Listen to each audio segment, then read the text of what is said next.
Number one, the universe has to be proven to be very, very old. Science cannot prove the age of the universe. It can only guess at it. Number two, that it not only has to be old, but the universe must begin with some random chance event like a Big Bang. Science can't answer that question of whether or not the universe began with a bang or whether someone caused it. That is outside the purview of science. That comes to your metaphysical understanding. Number three, that life must be able to begin by accident. The Miller experiment down in San Diego tried to do the best job that they could in explaining how science could, or how random chance could produce life, but it failed. The Miller experiment was actually a colossal failure, showing us that it is impossible for life to begin by accident. And number four, that mutation must be able to improve the species. No mutation anywhere at any time has ever improved a species, giving us something stronger and better. And I can actually give you evidence in order to defend what I'm saying. In other words, evolution is in effect saying you can't be part of the discussion because you don't meet our threshold, when in fact they don't meet their own threshold. I would argue and contend, in response to many of the claims that were made up here, that evolution actually disagrees with intelligent design only when evolution stops becoming science and starts becoming religion. Finally, I would like to invite the speakers to take one last chance to change the minds of the audience with closing remarks. These will be given in reverse order of their opening. So first up will be Mr. Derek Keepers. Thanks, everyone. The scientific arguments, the two main ones that I think I've pulled from the proposition side are essentially the what are the odds argument, and that that the universe was caused, therefore intelligence exists. The second one seems very clear, that there is no link between cause and intelligence. There's no essential link, I should say, between cause and intelligence. Meaning, as I said earlier, if a tree falls in the forest because the wind blew it over, there's no need for an intelligent force to say it's time for that tree to fall. So that on its own is not something that can logically prove the universe was caused by something intelligent.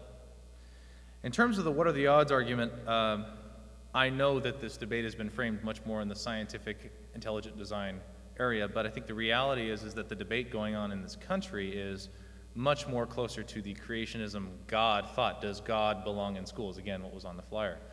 And to that end, I think if you apply the argument of the what are the odds, and that you tell kids that alternatively to species changing gradually over time, turning us into what we are today, that God created a man and then took a rib and built a woman, and then a talking snake told them to eat apples off of a tree, and so on and so forth. I do not mean that to mock anyone. I'm just saying that in terms of the what are the odds argument, it doesn't seem that it holds up on the side of creationism. It doesn't seem to support them too well. It seems to try to refute us okay, but it doesn't seem to support them.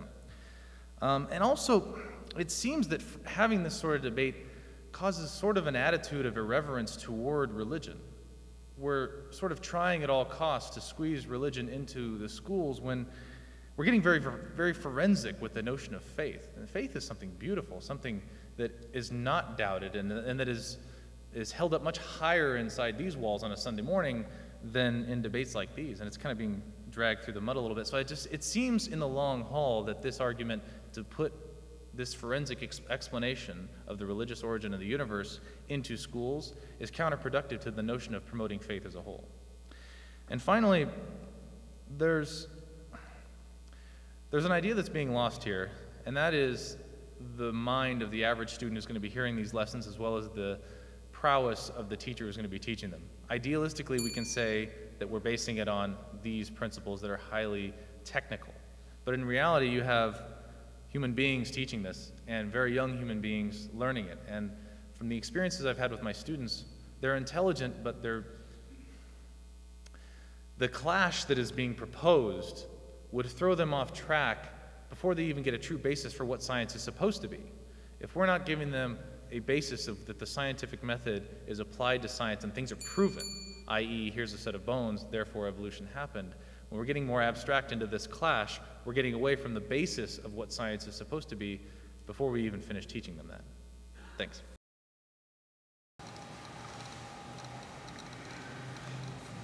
Thank you. Once again, let me provide you with some more clash on some of the things that we have discussed so far. Something fundamental is important here that I think we need to highlight, and that is this. Derek has constantly said a key phrase over and over again regarding the testable method that proves evolution.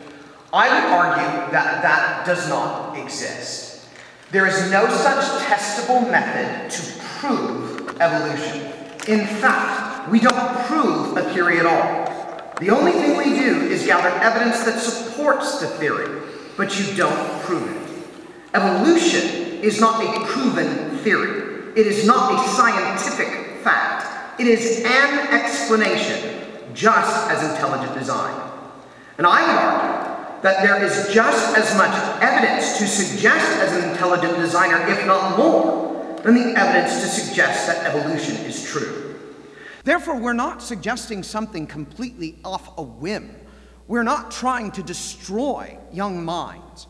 What we're trying to do is introduce them to additional evidence that should hopefully spur them to further inquiry. We want to invite discussion. What is the problem with discussion?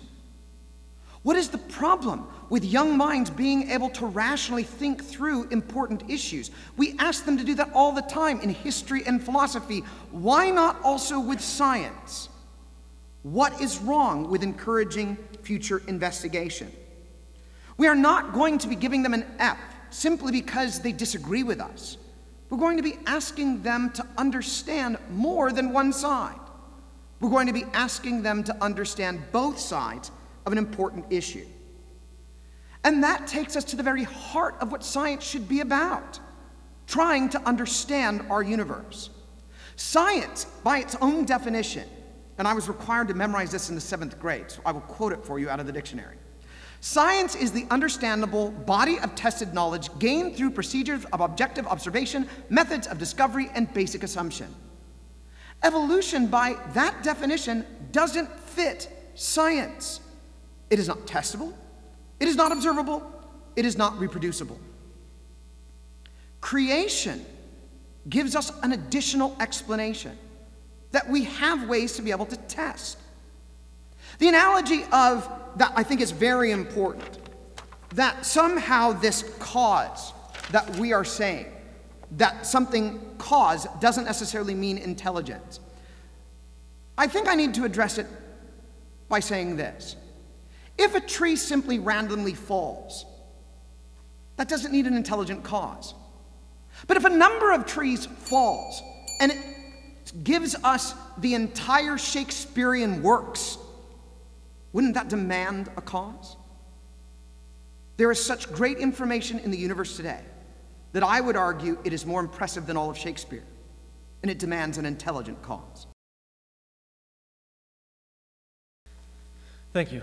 The proposition continues to try to dismiss that evolution is a theory, which we talk about evolution as a theory. It's the idea, the most commonly accepted idea at this time among scientists that have continued to re-examine evolution based on what we know, based on fossil evidence, based on the mutations that have happened through different species, including humans.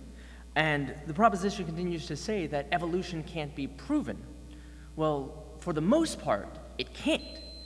It's a theory, and science admits that this is a theory. This is the best known theory of the world as we know it. And science admits to that.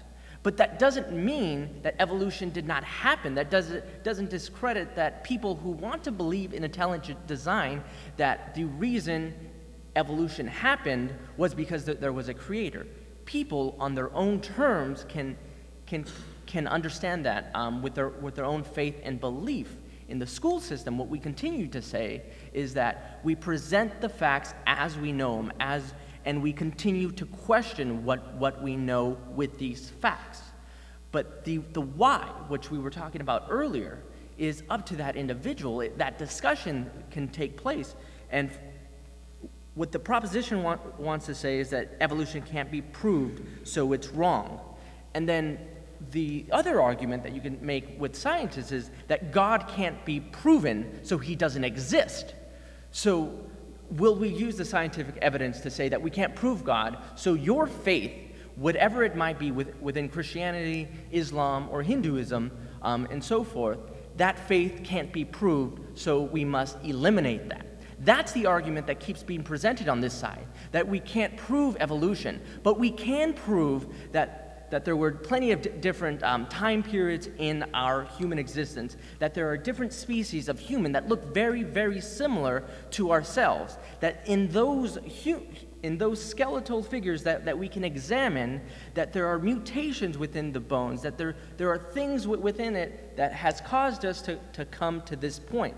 But science stays away and should stay away from explaining the why, which leaves that up to the individual. Intelligent design is a hypothesis that can't be tested, even though the proposition continues to try to make the claim that it can, which it can't. Thank you. Well, that was quite an assertion that we just heard, that intelligent design cannot be tested. It's interesting. Ian Barber, a scholar on the relationship between theology and science, he identified logically 4 possible relationships between religion and science. One is conflict, where science and religion are seen as inimical to each other, and that religion is always trying to destroy science. And this is unfortunately based on a few books written in the 19th century that showed Columbus as a hero of science, and the stupid Catholic monsignors trying to keep him from going around the world because they believed the world was flat. This has been refuted a long time ago. This is not a view that's held. The second one is that science and religion should be separate. And where I read that story about Columbus was actually in a book by Stephen Jay Gould, the preeminent evolutionary biologist and paleontologist who's passed away since. And he believed that science and religion should be separate. He said that he called his view non-overlapping magisteria. That means you have these 2 teaching traditions of science and religion. And he said, I really like religion. It's very, it gives a lot of flavor to life. It talks about value and morality and things like that, or beauty, and I really like that. But he said, when it comes down to knowledge, you go to the natural sciences. So he kind of gave us this idea of two playing fields, where religion can go play on their playing field, and the naturalistic sciences can play on their playing field. But since reality is one, I think really Gould was talking more about, we're all playing the same game, say it's chess, and before the game starts, the rules are, you folks, religious folks, you have to let your king get turned over on its side, and oh, now we can play, but by the way, you lose before we even started, because there's this artificial idea that for truth, we turn to the natural sciences, whereas all the rest, and Gould said this clearly in his book, all the rest of the stuff, value, it's all opinion. All the religious truths are opinion. And this sort of separation is, it kind of makes anyone who's religious kind of a second-class citizen. And it's because it elevates, again, not evolution, but naturalism to a state of a worldview, a paradigm that explains everything, a worldview that explains everything.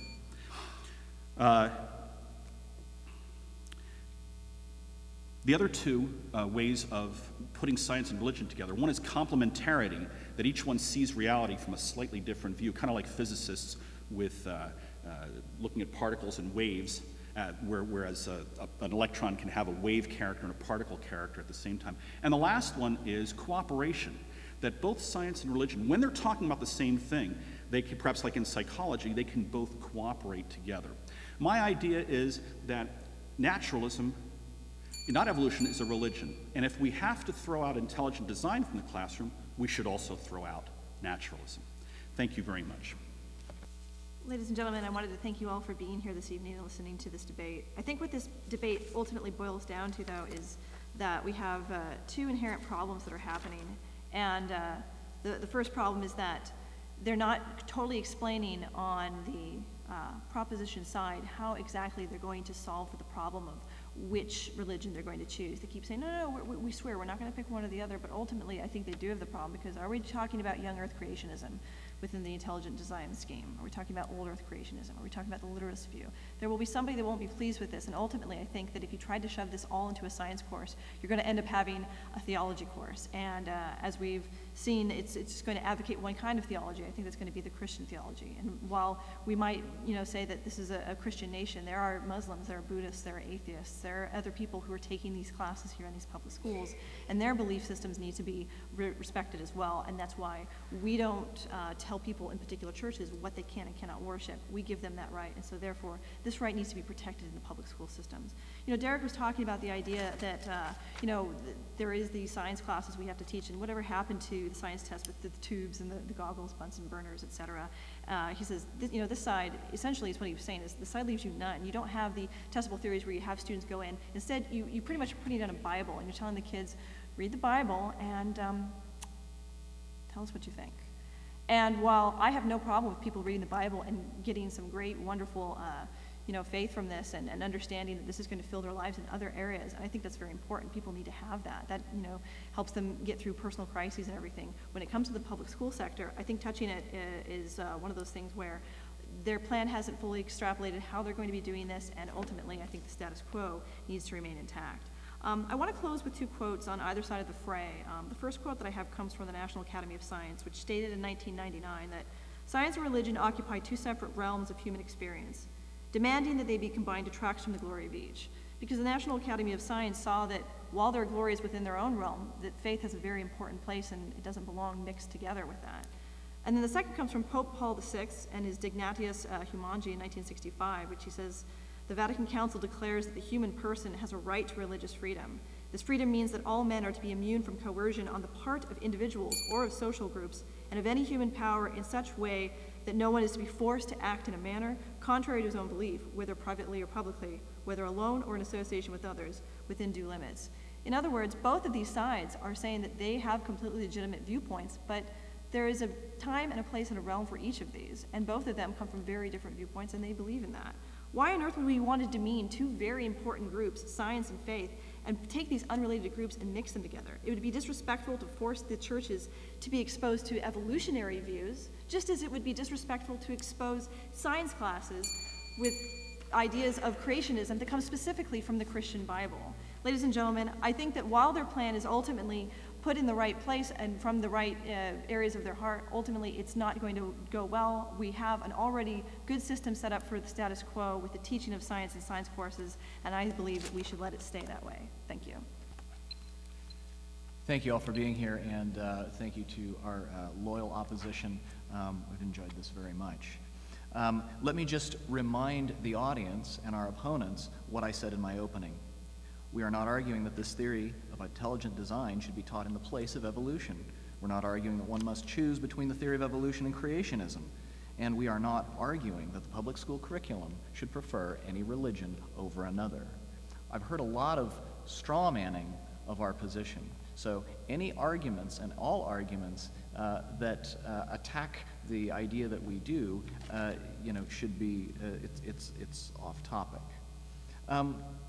But their concerns are valid. Do you know who the first scientific creationist is in the Western world? It was Aristotle, who couldn't have been a Christian because he antedated Christianity by several hundred years.